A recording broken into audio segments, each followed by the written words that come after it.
If your safe list keeps getting smaller and your symptoms haven't gone away, I need you to watch this video because I lived this. I eliminated 11 foods trying to fix my gut. And for a while, I felt better. But over time, I felt worse. And it took me way too long to understand why. This is my story and the mistake I see so many women make that I made first and don't anymore. I'm Erin Harner, Integrative Registered Dietitian Nutritionist specializing in gut health. And before I was helping women fix this pattern, I was deep inside it myself. So it started with gluten, wheat, barley, rye, all of it gone. And honestly, I felt way better, less bloated, more energy. So when I started noticing other symptoms, my logic was pretty simple. If cutting out one thing helped, cutting out more things should help even more, right? So dairy went next, all the dairy products, then soy, then corn, then almonds, then oats, then eggs, then tomatoes and peppers. You know those nightshades, they're awful for you, right? 11 foods, gone. And here's the thing, each time I cut out something new, I'd feel a little better at first. Just enough to confirm that I was on the right track. Just keep it going. But here's what I didn't understand at the time and what almost nobody talks about. And keep in mind, this was a long time ago. Your body isn't broken when it's reacting to foods. It's communicating with you. Symptoms are information. The mistake I see women making all the time is drawing the wrong conclusion from that information that your body's telling you. A symptom showing up after eating doesn't always mean that the food is your enemy for life. It doesn't mean that the food's even the problem at all. Sometimes it means your gut lining is inflamed and reactive right now. Sometimes it means your digestion is overwhelmed and anything new feels like too much. Sometimes it's stress or poor sleep or a dozen other variables that have absolutely nothing to do with the actual food itself. And just because that food made you feel a certain way one time doesn't mean it will in the future. So I was listening. I was hearing my body's signals. I was just translating them incorrectly. And the conclusion that I kept landing on was cut it out forever. It felt productive. It felt like progress. It felt like I was doing something to help myself.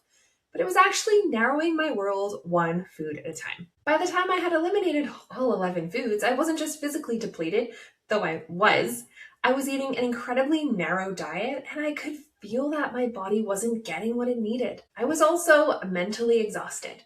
Every meal was a calculation. Every social event involved scanning a menu for landmines ahead of time. Every grocery list took twice as long because I was making sure that corn wasn't in the ingredients list or making sure that there was no dairy in a specific product. And that's when it hit me. My body is adaptable. That's literally what bodies do.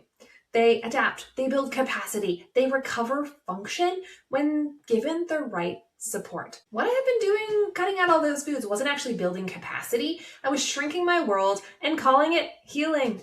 It wasn't. The big mistake, and I want you to really hear this, is each elimination felt like a short-term solution. And it was. But it came with a long-term negative consequence I didn't see coming at the time. A smaller, more fragile diet, a body that wasn't getting diverse nutrition, and honestly, no real improvement in the symptoms that really mattered the most. So I want to draw a very clear distinction here because this is the heart of everything I teach now. Restriction manages a symptom by removing the trigger. That's it. The food is gone, so the reaction is gone. But your gut hasn't actually changed. Your tolerance hasn't expanded. You just shrunk the list of things you can eat safely. Capacity building to something completely different. It asks a different question. It asks, what does my gut need so that it can handle a wider range of foods without reacting to them? That might mean healing an inflamed gut lining. It might mean improving digestive function. It might mean enzymes, motility focus, or bile flow. It might mean diversifying the gut microbiome so it's resilient instead of fragile. The goal isn't a smaller or safer food list. The goal is a gut that can handle real life. Variety, travel, going out to eat, eating at someone else's house, trying something new without bracing for impact. That's what I wanted for myself, and that's what I want for you. So here's where my own story gets really specific. So once I started focusing on capacity instead of restriction, I also did some proper testing. I looked at IgG, IgA, C3D, complement testing to actually find out what my real triggers were instead of just guessing. And keep in mind, food sensitivity testing is not where I start with so many of my clients. It's several layers down the road. The results were clear. Gluten and dairy, these were real. They were measurable triggers for my body every single time I've done the testing over the last 20 years. Everything else, The corn, the soy, the almonds, the oats, the eggs, the tomatoes, the peppers, they weren't. They were short-term.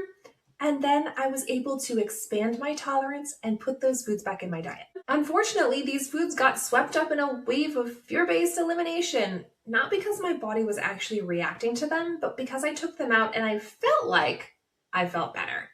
But I think something else was really going on. And that distinction mattered enormously. It meant that I had been avoiding a whole bunch of foods my body didn't really have a problem with. That was reducing the diversity in my diet and the amount of foods that I could eat and how comfortable I could be when I went out to eat or over to friends' houses or to a potluck or a picnic. So I started reintroducing foods slowly, systematically, one food at a time, paying attention to how my body actually responded.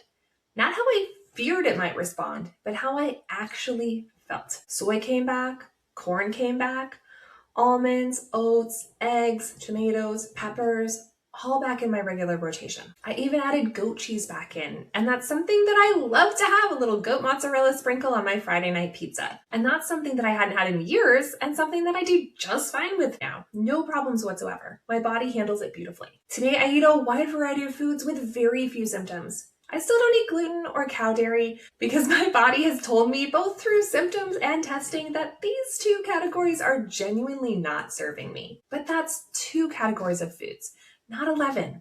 And the difference is my quality of life between avoiding 2 foods and avoiding 11 is pretty enormous. So here's what I want you to really take from my story. Women don't actually want a smaller list of safe foods.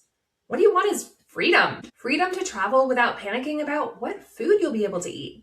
Freedom to go to a friend's dinner party without bringing your own meal. Freedom to have energy, to socialize, to stop thinking about your gut every single day and how you're going to manage it. I want you to sit with this question for a second. What would change if you stopped thinking about your gut every single day? Stop letting it drive the show. That's the actual goal. Not a perfect elimination diet, not a longer list of foods to avoid. Freedom. Now, I want to be really clear here for a second because elimination diets absolutely have their place. They are a legitimate, valuable clinical tool when used correctly, and I do use them in my practice. I do use them with clients, but sparingly. But here's the trap I see constantly, and the mistake that I made myself for way too many years. Women draw incorrect conclusions all the time from what they're noticing. And then they keep that food out indefinitely without ever circling back to retest it. It's an elimination reintroduction diet. The reintroduction phase is not optional. It's the entire point.